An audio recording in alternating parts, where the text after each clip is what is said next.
Good day mga ka-works. So for today's video natin, meron tayong bago ngayon. Ito ay ano lang, repair lang. Bali ito ay papalitan ko ng tambucho pero 25. Bali ito siya guys. Itong tambucho na to ay gawa ko rin to noon, matagal na.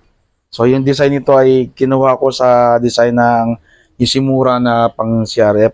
Ayan, kaya naka-slant yung ano niya, yung forma niya. So ito ay nakakabit sa CRF na 250L.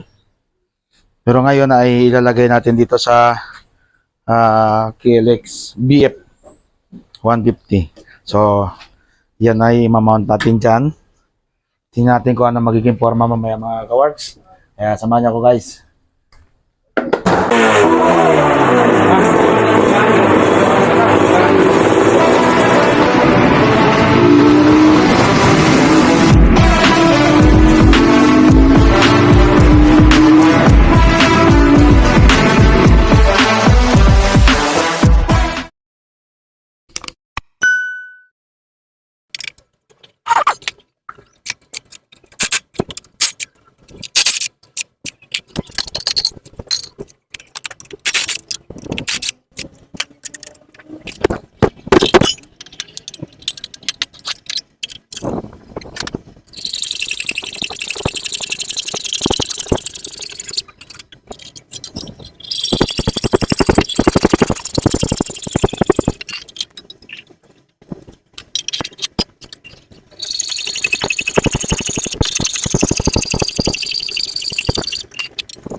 So guys, dito sa kabilang side, dahil makipot itong side cover, ito ay kailangang mag-spacer dito sa tornilyuhan niya ng mga siguro mga half inch o 3/4 o hindi, mga half inch lang para lumabas ng kaunti yung swing yung side cover kasi babangga talaga sa tambucho. Saka para maging pantay silang tingnan itong kabilang side. So kailangan lagyan ng spacer itong tornilyuhan niya, palitan ng bolt para pantay sila ng hindi naman pantay na pantay pero at least hawig sila.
So ayan guys, tapos na yung ating windpipe mounting.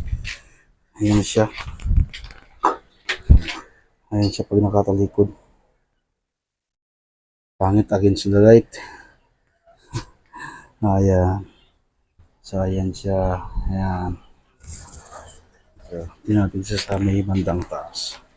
Ayan o. Okay.